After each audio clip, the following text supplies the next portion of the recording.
अब देखिए हमें बिल्कुल स्टार्ट में ये भी गिवन था, मतलब एक रिजल्ट तो हमने देख लिया कि अगर बी सी ए सी के इक्वल है तो तब क्या रिजल्ट एग्जिस्ट करेगा, ठीक है।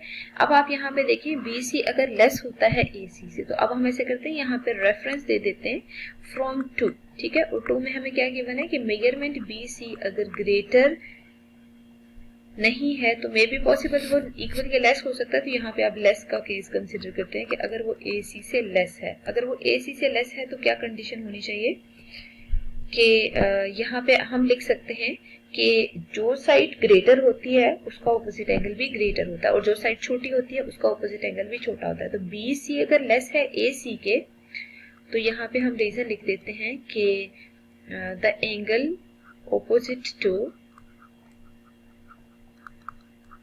smaller side will be smaller, ठीक है। तो अगर उसके अकॉर्डिंग देखा जाए तो मेजरमेंट एंगल ए को लेस हो जाना चाहिए मेजरमेंट एंगल बी से, लेकिन आप जाके दोबारा से गिवन में देख सकते हैं, ठीक है। हमें गिवन में क्या इंफॉर्मेशन थी कि मेजरमेंट एंगल ए ग्रेटर है मेजरमेंट एंगल बी से, ठीक है। तो आप डायरेक्ट यहाँ पे ये लिखते हैं विच इज नॉट पॉसिबल, ठीक है। अगर ये स्टेटमेंट भी पॉसिबल नहीं है तो इसका मतलब क्या है कि हमें क्या करना चाहिए, हमें मतलब थ्योरम तो प्रूव करना है, ठीक है। और यहाँ हम रीजन में लिख देते हैं कॉन्ट्रेरी टू गिवन, ठीक है।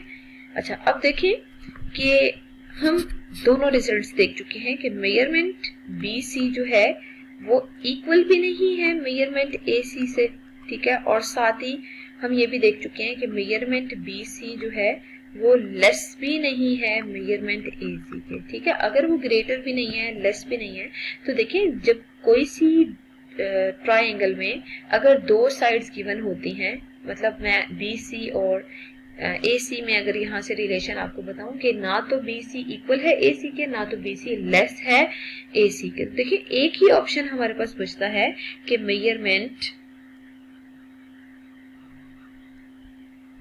बी सी जो है वो ग्रेटर ही होना चाहिए, ठीक है। तो मेजरमेंट बी सी इसका मतलब है ग्रेटर होगा मेजरमेंट ए सी के, और ये आपने स्टार्ट में रॉन्ग सपोजिशन की थी, तो इसका मतलब ये है कि जो आपने रॉन्ग सपोजिशन की थी वो वाकई रॉन्ग है, और जो इसके अलावा जो दो रिजल्ट्स हैं वो एग्जिस्ट नहीं कर रहे।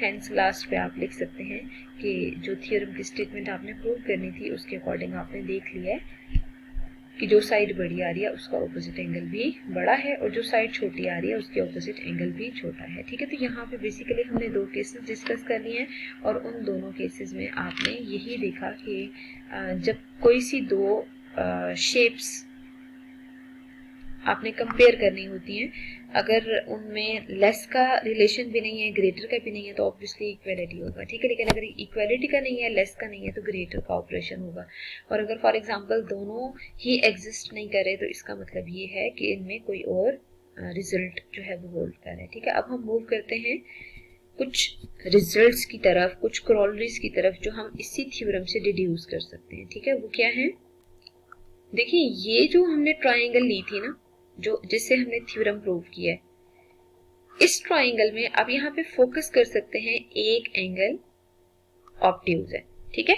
ऑब्ट्यूज एंगल 90 से ग्रेटर होता है, ठीक है। तो यहाँ पे अगर आप देखें ना ऑब्ट्यूज ट्राइंगल आ रही है, तो ऑब्ट्यूज ट्राइंगल में हमेशा जो ऑब्ट्यूज एंगल होगा उसकी ऑपोजिट साइड ग्रेटेस्ट होगी, ठीक है।